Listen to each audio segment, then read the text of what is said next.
வணக்கம் நண்பர்களே, இது உலகியல் ஜோதிடம். இன்றைய உலகியல் ஜோதிடத்தின் தலைப்பு முகலாய மன்னன் அலாவுதீன் கில்ஜியின் காலகட்டத்தில் சனி பகவான் எவ்வாறு தனது நேர்மையை நிரூபித்தார் என்று ஓர் பதிவு. நண்பர்களே, நான் தற்பொழுது 1997 முதல் 2027 வரை புதன்தான் ராஜாவாக இருந்து இந்த உலகத்தை வழி நடத்தி கொண்டிருக்கின்றார் என்பதை, அதாவது தனது செயல்பாடுகள் அதிகமாக இருக்குமாறு பார்த்து கொள்கின்றார் என்று கூறியிருந்தேன். அப்படி 67 முதல் 97 வரை ரிஷபமும், 1937 முதல் 67 வரை மேசமும், இப்படி ஒவ்வொரு ராசியும் அதன் அதிபரும் 30 வருடம் ராஜாவாக செயல்படுவார்கள். இதை நன்றாக புரிந்து கொள்ளுங்கள். 12 ராசிகளும் ஒவ்வொரு ராசியும் 30 வருடம் ராஜாவாக செயல்படுவார்கள். இப்படி 12 பெருக்கல் 30 பெருக்கினால் 360 வருடம் வரும். இந்த 360 வருடமானது இன்னொருவர் மகாராஜாவாக செயல்படுவார்கள். எப்படி? தமிழகம், கேரளம், கர்நாடகம் என்று ஒரு மாநிலத்திற்கு இந்தியா என்ற ஒரு மிகப்பெரிய மத்திய அரசின் அதிகாரம் இருப்பதைப் போல 360 வருடத்திற்கு இன்னொருவர் மகாராஜாவாக செயல்படுவார்கள். இது உலகத்தினை கடவுள் இயக்கும் வழியாகும். இப்படி 360 வருடத்திற்கும் மகாராஜாவாக செயல்படுவார். ஒவ்வொரு ராசியும் 360 வருடம் என்று 12 பெருக்கல் 360 பெருக்கினால் 4320 வருடம் இன்னொரு ராசி செயல்படும். இப்படித்தான் இந்த பிரபஞ்சத்தை கடவுள் இயக்கி கொண்டு உள்ளார் என்பதை புரிந்து கொள்ளுங்கள். சரி நண்பர்களே, அப்படி 1937 முதல்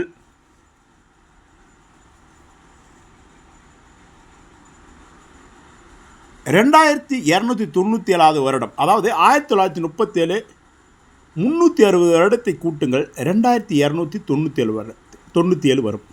இந்த 360 வருட காலத்திற்கு யார் மகாராஜாவாக தற்போதைய காலகட்டத்தில் இந்த உலகத்தினை நடத்தி கொண்டு உள்ளார்கள் என்றால் அது தனுஷ் ராசி அதிபர் குரு பகவான். சரி, உங்களுக்கு ஒரு கேள்வி எழலாம், எப்படி தற்பொழுது தனுஷ் ராசி அதிபர் தான் நடத்துகின்றார் என்று. அதற்கு ஒரு விரிவான விளக்கத்தை கொடுக்க முடியும். இருந்தாலும் நமது இந்து மத சம்பிரதாயப்படி ஒரு சின்னம் உங்களுக்கு உதாரணமாக காட்ட முடியும். தனுஷ் ராசி அதிபர் சின்னமானது, அந்த ராசியின் சின்னம் வில் அம்பு அங்கே பிரதானம். தற்பொழுதுதான் சென்ற வருடம்தான் ராமர் திருக்கோயில் அயோத்தியில் புதுப்பிக்கப்பட்டு மீண்டும் பழைய காலத்தில் அழிக்கப்பட்ட ஆலயம் தற்பொழுது புதுப்பிக்கப்பட்டது. அது எப்போது அளிக்கப்பட்டது என்ற வரலாறையும் நான் இந்த பதிவின் தலைப்பின் மூலம் உங்களுக்கு கூறுகின்றேன்.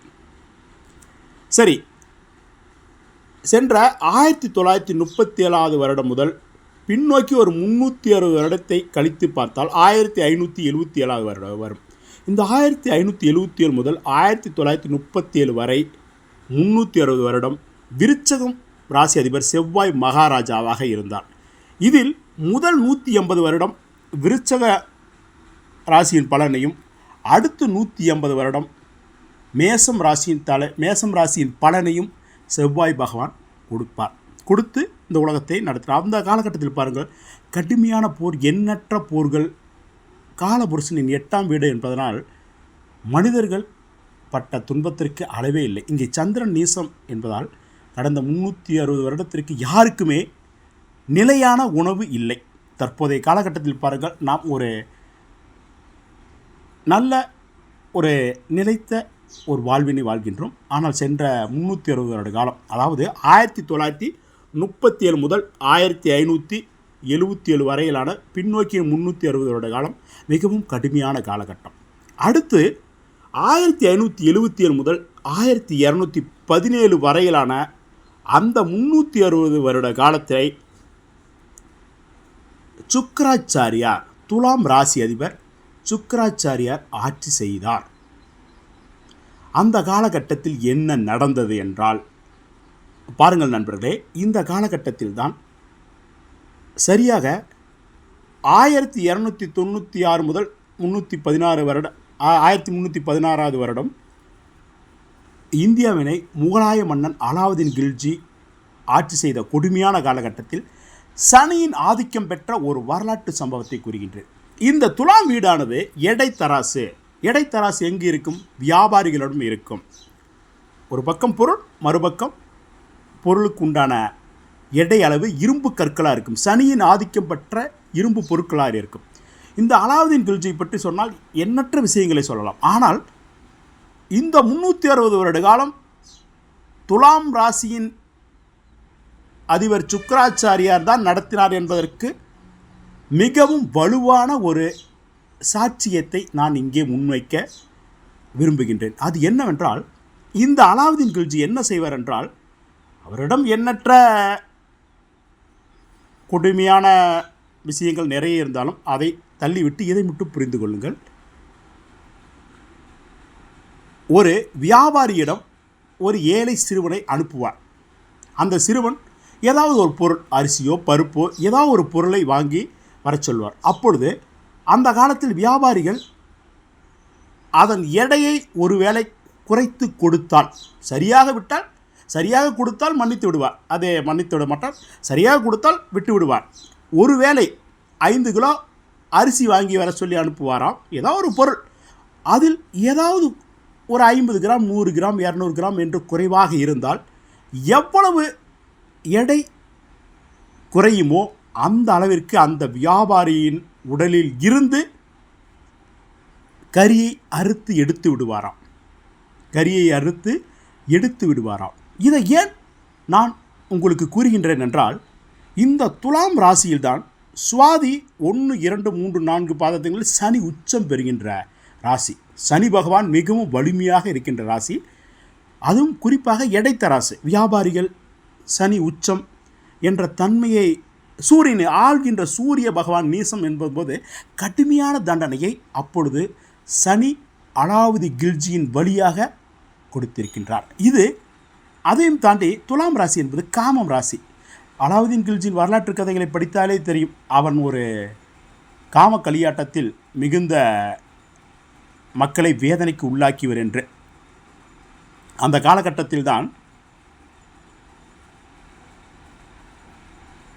நிறைய பெண்கள் தீக்குளித்து இறந்த வரலாறுலாம் உண்டு.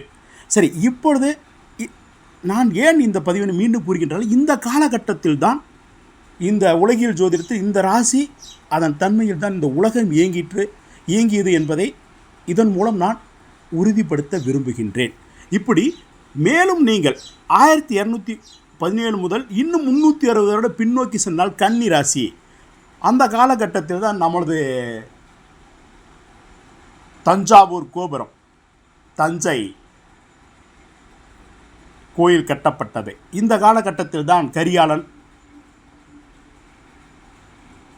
நமது மகாராஜாக்கள் அனைவரும் இங்கே வருவார்கள் என்று கூறிக்கொண்டு எனது பதிவினை நிறைவு செய்கின்றேன். நண்பர்களே, உலகியல் ஜோதிடத்தில் முழுமையாக நீங்கள் தெரிந்து கொள்ள வேண்டுமெனில் எனது பதிவு நிச்சயமாக 2 மணி நேரம் முதல் 5 மணி நேரம் ஆகும். அதற்கு முன்பு உங்களை எனது நிகழ்கால சம்பவத்தில் இருந்து பின்னோக்கி உங்களை படிப்படியாக அழைத்து செல்கின்றேன். ஒரு வரலாற்றினை அறிவதற்கு முன்பு, ஒரு உலகியல் ஜோதிடத்தின் வரலாற்றை அறிவதற்கு முன்பு நிகழ்காலத்தில் இருந்து சற்று எதிர்காலத்தையும் உங்களுக்கு கூறுகின்றேன்.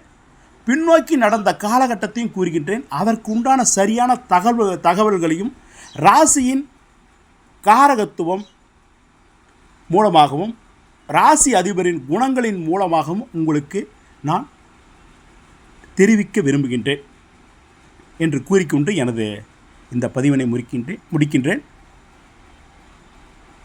இது உங்களுக்கு பிடித்திருந்தால் உங்கள் நண்பர்களுக்கும் இதனை அனுப்புங்கள். எனக்கு ஆதரவு கொடுக்குமாறு தங்களை அன்புடன் கேட்டுக்கொள்கின்றேன். நன்றி, வணக்கம்.